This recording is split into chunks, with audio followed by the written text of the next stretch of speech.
juga dalam keadaan yang sehat. Bolehkah lambaikan tangan saudara? Puji Tuhan. Boleh kasih tepuk tangan yang terbaik buat Tuhan kita. Terima kasih banyak untuk Bapak Ibu Gembala, seluruh majelis, diaken, pemimpin, pengurus gereja. Untuk kesempatannya di kali yang kedua, boleh hadir bersama-sama dengan keluarga GB Woodward saudara. Hari Sabtu kemarin, teman-teman youth di tempat ini mengadakan KKR anak rantau.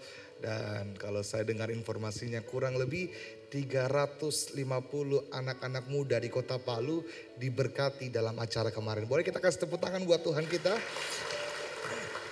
Puji nama Tuhan. Izinkan saya perkenalan singkat saudara. Ini bukan kali yang pertama saya hadir di tempat ini. Sekali lagi saya mengulang, ini kali yang kedua. Nama saya Pendeta Peter Theocharis Yulestomo saudara. Boleh ditampilkan slide saya? Itu dia. Jadi di kali yang kedua saya belum bisa bawa istri, jadi izinkan saya bawa fotonya saja dulu ya saudara. Semoga di kesempatan berikutnya saudara bisa berjumpa secara langsung dengan istri saya. Saya sudah berkeluarga saudara, istri saya bernama Jessica Jaya Indra. Puji Tuhan di tanggal 5 September 2023 kemarin, itu artinya baru 26 hari yang lalu, Tuhan mengaruniakan kepada kami putra pertama bernama Elijah Prana Theocharis. Yang sebelah kanan saudara ya. Ganteng kayak bapaknya, gemoy kayak mamanya. Gitu dia ya. Dan kami melayani di kota Makassar saudara. Kita bukan orang yang terlalu jauh. Saya dari Sulawesi Selatan. Bahasa bisa beda-beda sedikit tapi selera makan selalu sama, setuju? Kita masih suka makan makanan yang babi-babian dan segala macam. Pokoknya Palu, Makassar, Manado kita torang bersaudara ya soal makan. Begitu saudara. Dan hari ini terima kasih buat kesempatannya. Saya rindu menyampaikan kebenaran firman Allah. Sebenarnya adalah hal yang sederhana dan saya percaya saudara sering dengar dalam pengiringan saudara akan Tuhan. Saya percaya ada banyak hamba-hamba Tuhan yang berulang kali bicara tentang ini. Tapi rasanya saya terus tergerak untuk menyampaikan tentang hal penting ini. Supaya tidak ada satupun kita yang dilupakan atau terlewatkan tentang salah satu bagian dari kekristenan kita. Jantung dari iman kita kepada Tuhan, yaitu ucapan syukur. Jadi hari ini saya mau membawa kita sama-sama belajar dan sama-sama mengingat kembali bahwa ada kuasa dalam ucapan syukur. Hari ini saya akan melayani 2 kali, ibadah yang ketiga dan yang keempat. Ya, firman Tuhan yang akan saya sampaikan berbeda, berantai saudara. Di ibadah pertama saya akan bicara tentang kuasa ucapan syukur.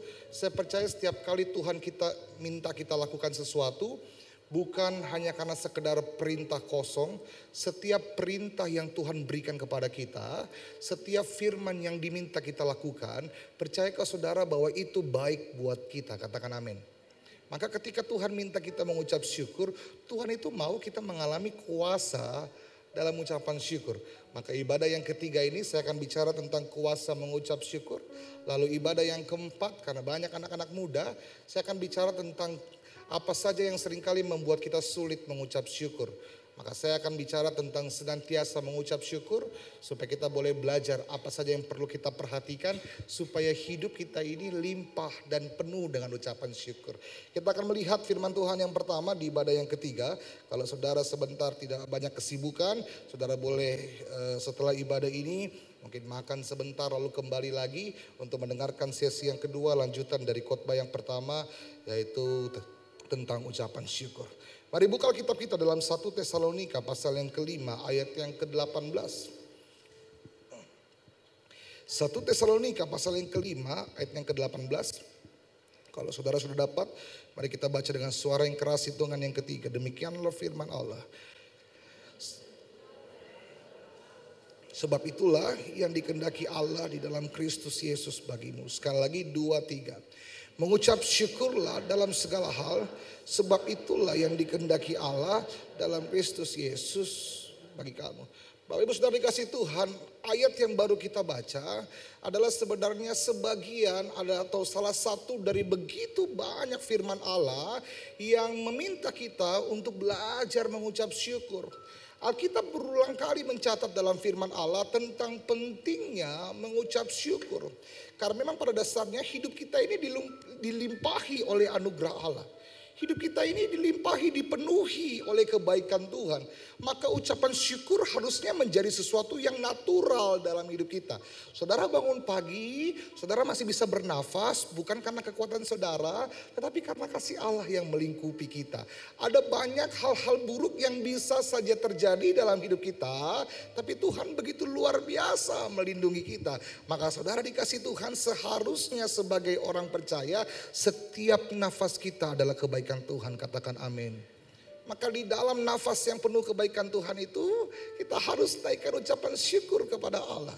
Ucapan syukur adalah bagian yang tidak pernah bisa dipisahkan dalam hidup kita. Amin. Karena kita ada sampai hari ini semua karena kasih Tuhan.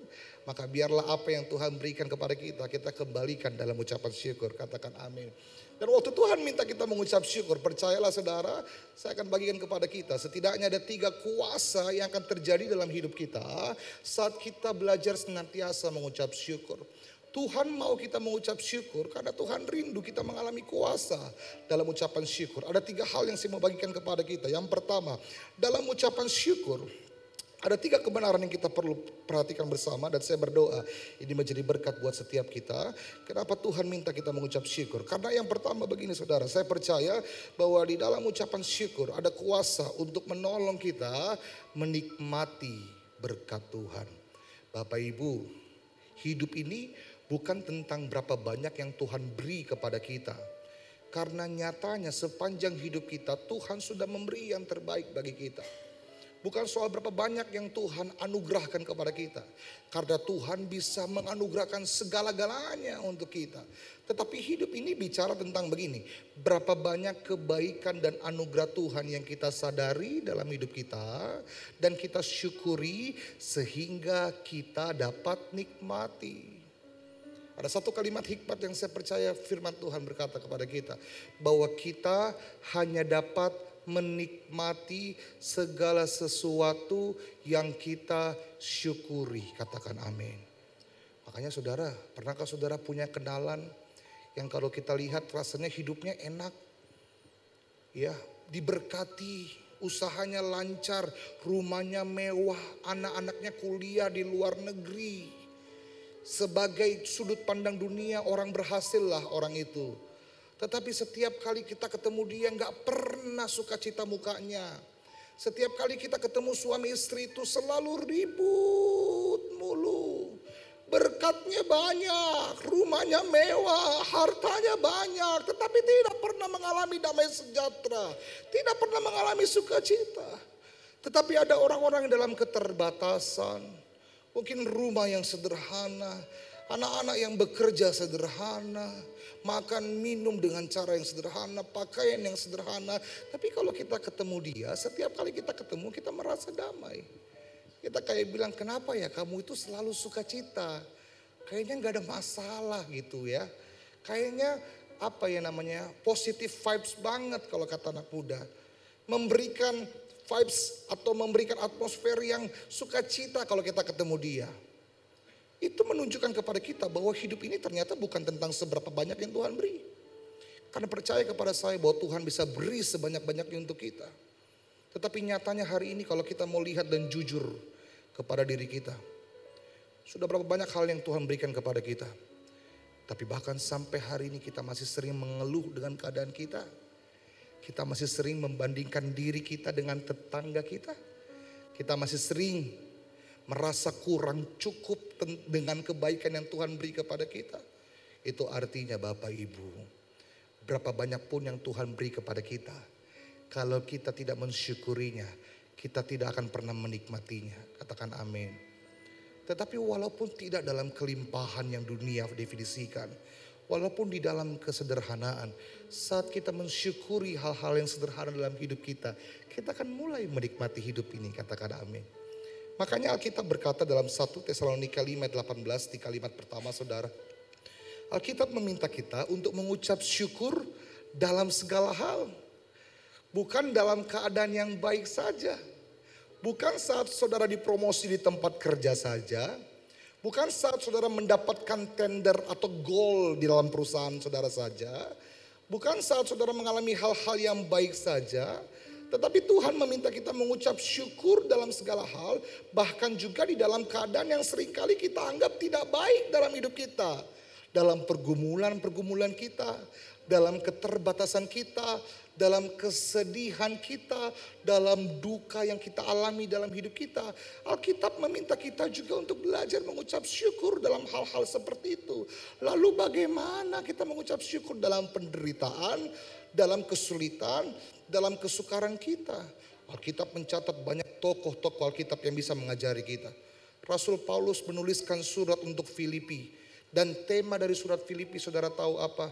Tentang sukacita. Paulus bilang bersukacitalah. Padahal saat Paulus menulis surat Filipi bukan pada saat Paulus lagi liburan di atas gunung Bapak Ibu. Bukan waktu Paulus dalam kondisi yang sangat membahagiakan. Saat Paulus menulis surat tentang bersukacita, pada saat itu Paulus sedang berada di dalam penjara. Bagaimana seorang yang di dalam penjara mampu memberi sukacita buat orang lain? Ini yang dapat kita pelajari. Karena sukacita Paulus tidak didasari oleh keadaan. Ucapan syukur Paulus tidak didasari oleh kondisi.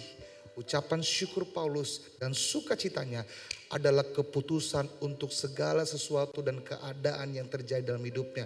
Katakan amin. Saudara, berikutnya, mengucap syukur adalah sebuah keputusan yang tidak bergantung kepada keadaan. Kalau Bapak Ibu hanya dapat mengucap syukur dalam kondisi-kondisi yang baik saja, maka iblis akan sangat mudah mencuri sukacita saudara. Waktu hal buruk terjadi, saudara kehilangan damai. Waktu hal yang tidak enak terjadi, saudara kehilangan sejahtera. Tetapi kalau saudara belajar mensyukuri hal-hal yang sederhana di segala keadaan kita, bukan karena keadaan itu, tapi karena Yesus yang tinggal dalam diri kita. Ada sukacita yang ada dalam diri kita, kita menjadikan rasa syukur menjadi keputusan. Maka apapun keadaan kita, iblis tidak punya celah untuk mencuri sukacita kita. Katakan amin. Boleh kasih tepuk tangan buat Tuhan kita. Saya selalu mengajari orang-orang di sekitar saya. Kalau sukacitamu masih didasari oleh keadaan, maka kamu tidak akan pernah mengalami sukacita yang sesungguhnya. Kalau kebahagiaanmu masih didasari oleh keadaan, maka kamu tidak akan pernah mengalami kebahagiaan yang sungguh-sungguh bahagia. Tetapi kalau kita pandai mensyukuri hidup kita, memang tidak selalu sesuai dengan keinginan kita. Tidak selalu sesuai dengan kehendak kita. Tetapi kepandaian mengucap syukur itu harus dilatih Bapak Ibu. Kepekaan untuk selalu melihat kebaikan Tuhan. Daud bilang tak berkesudahan kasih setia Tuhan baru setiap hari. Maka kita perlu melatih diri kita untuk pandai mensyukuri segala sesuatu dalam hidup kita.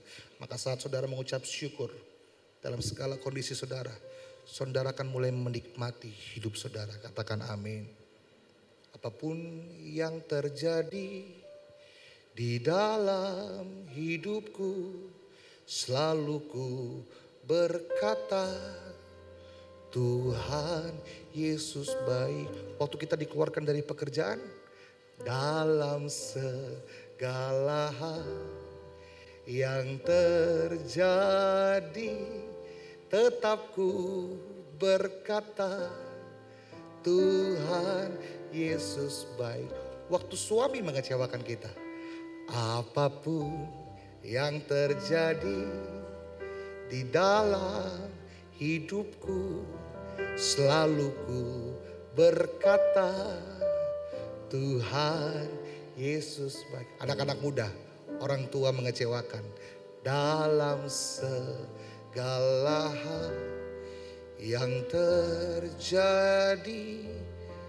tetap ku berkata Tuhan Yesus baik. Mari kita sembah Tuhan. Ku sembah Kau, amin. Ku sembah Kau, tak dapat ku membalas kasih, tak dapat ku membalas kasih-Mu. Ku sembah Kau, ku sembah Kau, ku sembah Kau Bapa. Ku rindu selalu menyenangkanku. Ada sebuah satu kalimat di situ boleh ditampilkan. Saya catat begini Bapak Ibu. Kita tidak bisa menentukan apa yang terjadi kepada kita. Segala sesuatu bisa terjadi. Hal buruk bisa terjadi.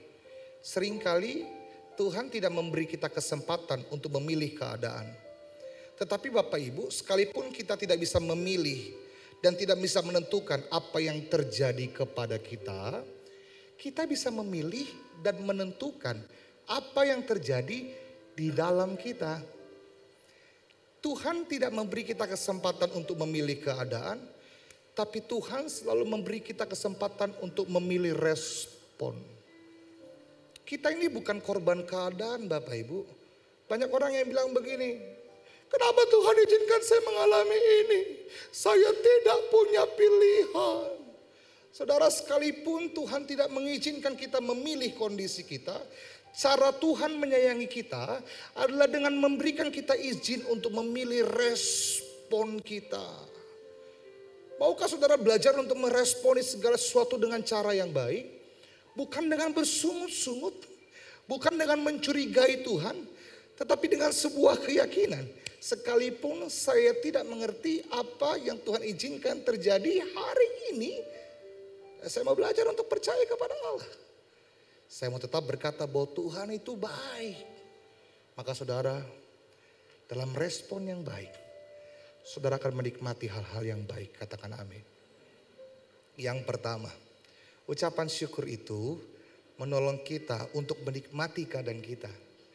Jadi sekalipun keadaan tidak baik, kita belajar mengucap syukur. Supaya walaupun keadaannya tidak berubah, minimal respon kita berubah. Dulu saya tinggal di asrama Bapak Ibu. Saya punya teman-teman di asrama 4 tahun selama sekolah Alkitab. Saya berdoa, Tuhan ajari saya menjadi pribadi yang sabar. Tahu saudara apa yang terjadi? Saya ketemu dengan satu teman saya tidak sebut sukunya saudara. Tapi teman saya ini sangat menjengkelkan. Dia suka ganggu saya, pakai pakaian saya, pakai barang saya tidak izin. Saya datang sama Tuhan, Tuhan kenapa ada orang seperti ini ya? Dan Tuhan ingatkan saya, kan kau minta belajar sabar. Saya bilang, Tuhan kalau begitu ajari saya lebih sabar. Saudara tahu, di minggu depannya teman saya ini, dia bawa adik satu kampungnya datang. Tinggal sama-sama di asrama di kamar kami. Dan saudara tahu, sama menjengkelkannya. Jadi sekarang 2 orang menjengkelkan yang saya hadapi Bapak Ibu. Tapi akhirnya saya mengerti. Kadangkala Tuhan tidak berurusan dengan keadaan saya. Tuhan sedang berurusan dengan saya. Bukan keadaan saya yang Tuhan mau ubah. Hati saya yang Tuhan mau ubah. Bapak Ibu, kadangkala engkau tidak butuh tempat kerja yang baru. Kau hanya butuh hati yang baru. Kau nggak butuh suami yang baru. Bandingkan dengan suamimu yang sekarang. Kau nggak butuh istri yang lain. Bandingkan dengan istrimu yang sekarang. Kau butuh hati yang baru. Kau nggak butuh gereja yang baru. Tempat yang baru. Karena kadangkala Tuhan tidak berurusan dengan keadaan kita. Tuhan sedang berurusan dengan pribadi kita. Tidak selalu keadaan yang Tuhan mau ubah. Seringkali justru Tuhan mau mengubah pribadi kita. Yang mengerti boleh kasih tepuk tangan buat Tuhan kita. Itu artinya sekalipun keadaan belum berubah, kita punya pilihan untuk merubah respon kita. Saudara mau belajar mengucap syukur? Saat saudara belajar mengucap syukur, percaya kepada, bukan saya, kepada firman Tuhan. Kau akan mulai menikmati hidupmu. Amin. Yang kedua, kuasa ucapan syukur menolong kita menikmati segala keadaan kita. Yang baik maupun yang buruk. Yang kedua saya pelajari, kuasa ucapan syukur juga menolong kita untuk masuk dalam hadirat Allah. Maksudnya apa? Mazmur 100 pasal 4, pasal yang ke-100 ayat yang ke-4 sampai yang ke-5.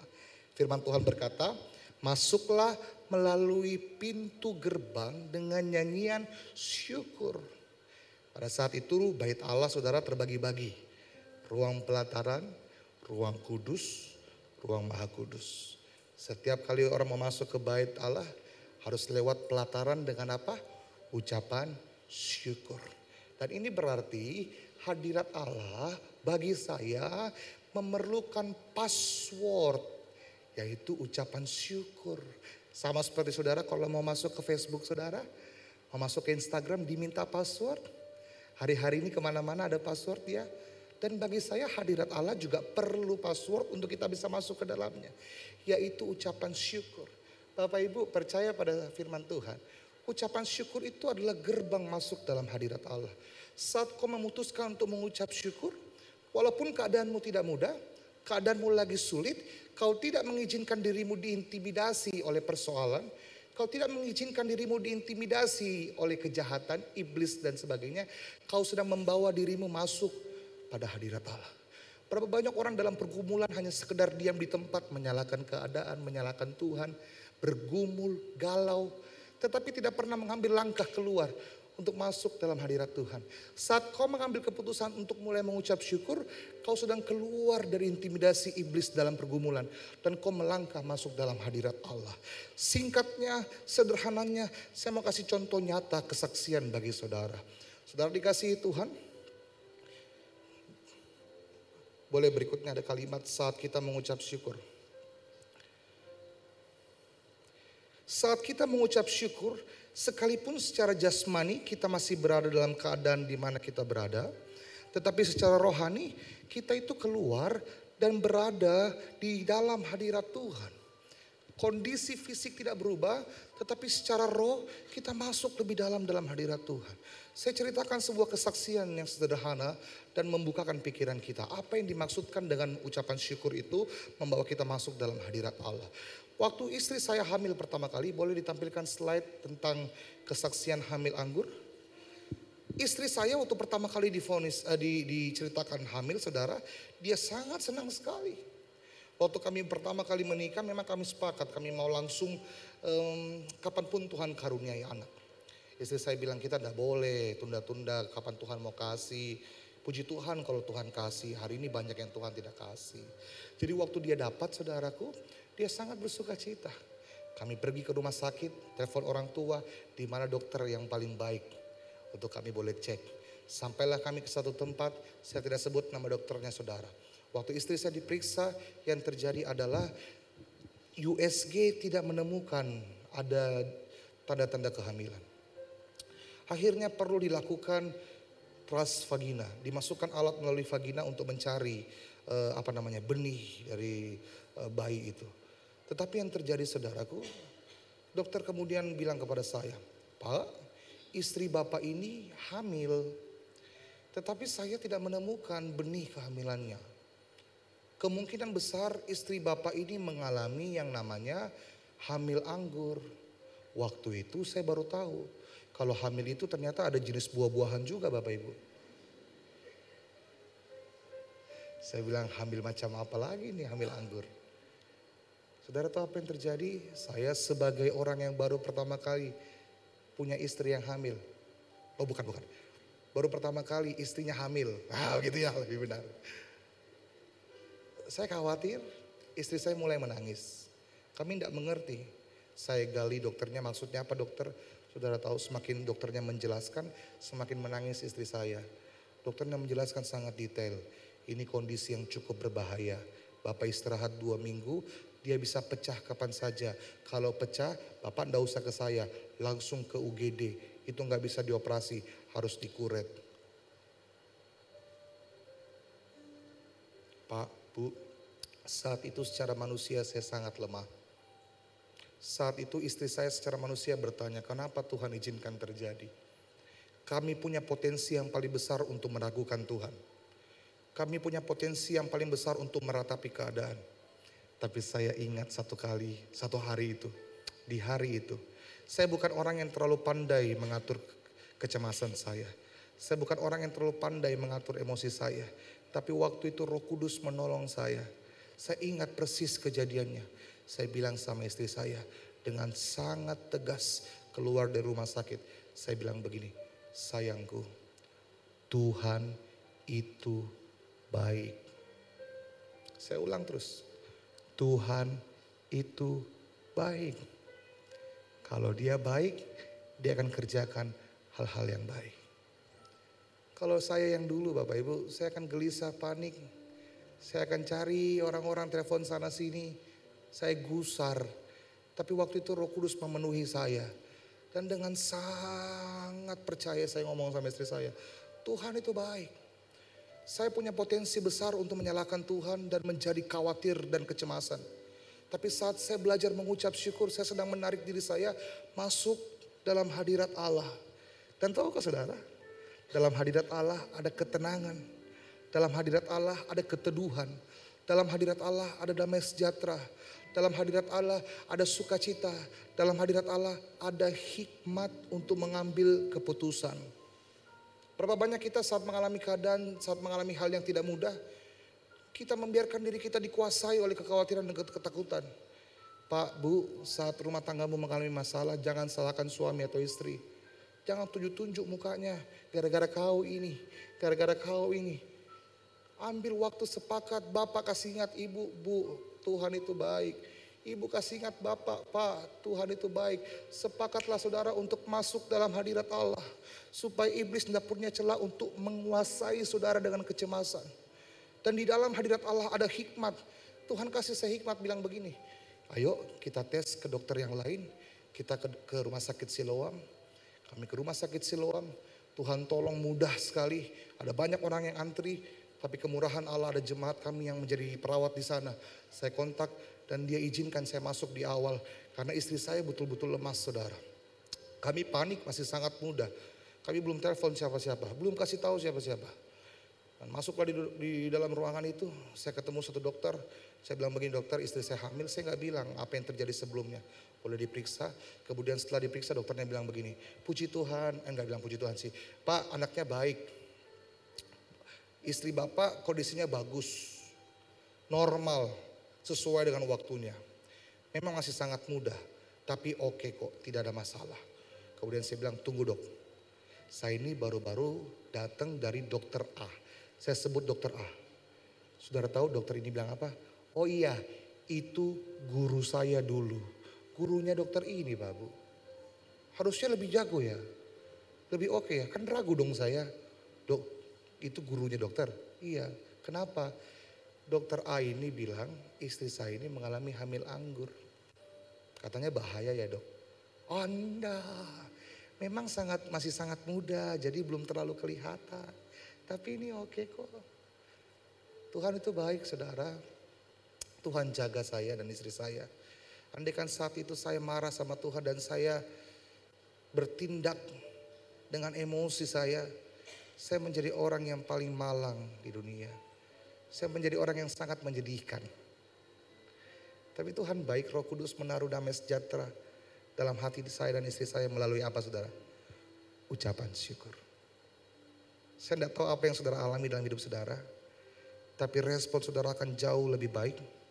Kalau saudara bukan mulai dengan bersungut-sungut. Bukan mulai dengan meratap. Tapi mulai dengan ucapan syukur. Saat kau mengucap syukur, engkau akan melihat kemuliaan Allah. Boleh kasih tepuk tangan buat Tuhan.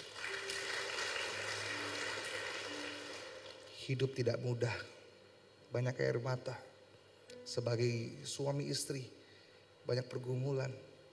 Tapi maukah saudara sepakat dalam rumah saudara? Mari kita jalani setiap hidup kita. Selalu dimulai dengan ucapan syukur.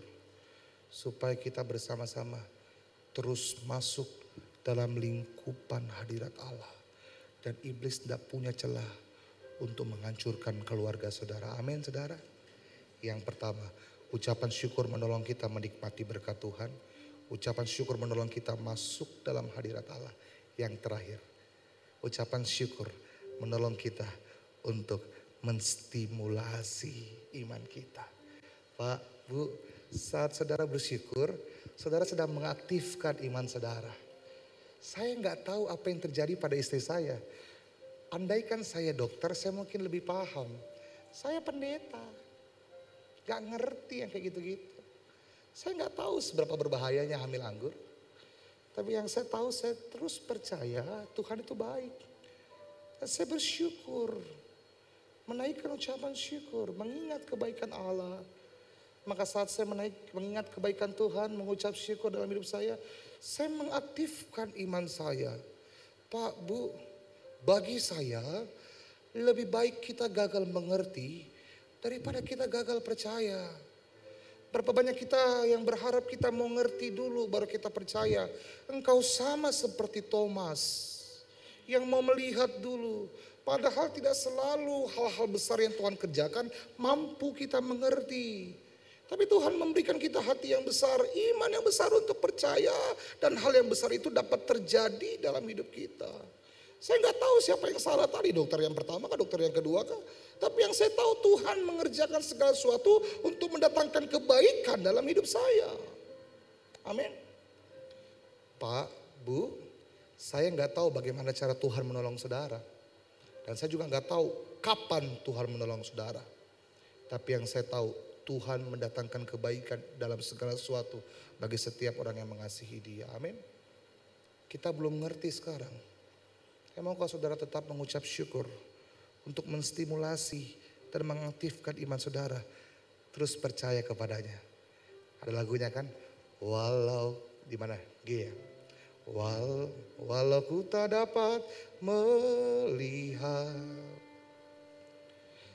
semua rencanamu Tuhan, namun hatiku tetap. Saya undang well singer, boleh man? Memandang padamu, kau tuntun langkahku. Walau ku tak dapat berharap, walau ku tak dapat berharap atas kenyataan hidupku, atas kenyataan hidupku, namun hatiku tetap, namun hatiku tetap memandang padamu, kau ada untukku. Kisah yang menceritakan bagaimana ucapan syukur menstimulasi iman kita dapat kita pelajari dari tokoh Abraham. Boleh tampilkan. Iman Abraham saat mempersembahkan Ishak. Kejadian 22 ayat 5 mencatat, kata Abraham kepada bujangnya, tinggal kamu di sini dengan keledai ini, aku beserta anak ini akan pergi ke sana. Abraham akan mempersembahkan Ishak. Kita mencatat Tuhan memerintahkan Abraham mempersembahkan anaknya. Abraham tahu anak ini akan dipersembahkan. Makanya Abraham bilang sama bujangnya, kami akan sembahyang. Tapi saudara tahu ada satu kalimat iman yang luar biasa. Abraham bilang sama bujangnya begini, kami pergi sembahyang dan kami akan kembali. Padahal Abraham tahu anak ini akan tinggal di atas gunung untuk dipersembahkan kepada Tuhan. Tapi Abraham berkata dengan jelas, kami akan sembahyang dan kami, Abraham dan Ishak, akan kembali. Itu perkataan iman yang luar biasa. Tetapi sebelum perkataan iman itu diucapkan, saudara perhatikan kalimat yang kuning. Abraham bilang apa? Kami akan sembahyang. Dan kata sembahyang dalam terjemahan aslinya berikutnya menggunakan kata ini, worship with thanksgiving. Menyembah dengan ucapan syukur. Saat saudara menyembah dengan ucapan syukur, saudara sedang mengaktifkan iman saudara. Walaupun saudara belum mengerti, walaupun saudara belum tahu apa yang akan terjadi, saat saudara menyembah dengan ucapan syukur, mengakui kebaikan Tuhan, saudara sedang mempercayakan diri saudara kepada Allah. Maka saya catat di situ berikutnya, ucapan syukur adalah sikap mempercayakan seluruh hidup kita kepada Allah. Berapa banyak kita hari-hari 1 bulan 2 bulan terakhir ini yang sibuk menyalahkan keadaan kita, sibuk menyalahkan kondisi kita. Rasanya sulit mengucap syukur, rasanya sulit melihat kebaikan Tuhan, rasanya sulit melihat pertolongan Tuhan. Ada berapa banyak saudara yang bertahun-tahun berdoa untuk suami saudara, bertahun-tahun berdoa untuk istri saudara, bertahun-tahun berdoa untuk orang tua atau anak saudara. Tapi saudara sepertinya tidak melihat jawaban atas doa saudara. Saya tidak tahu dengan cara apa Tuhan akan menolong dan kapan Tuhan akan menolong saudara. Tapi yang saya tahu, bolehkah saudara tetap percaya bahwa Tuhan itu baik? Aktifkan imanmu, naikkan ucapan syukur kepada Allah. Firman Tuhan bilang, menyembah dengan ucapan syukur, dengan kesadaran bahwa Tuhan selalu baik, itu akan menolong kita untuk percaya kepada Tuhan. Amin saudara. Maka di waktu yang tepat Alkitab berkata, Jika kau percaya, kau akan melihat kemuliaan Tuhan. Hidup kita bukan hidup karena melihat, tapi hidup karena percaya. Orang-orang yang senantiasa percaya kepada Allah, mereka akan melihat kemuliaan Tuhan. Boleh kasih tepuk tangan buat Tuhan kita. Haleluya, haleluya.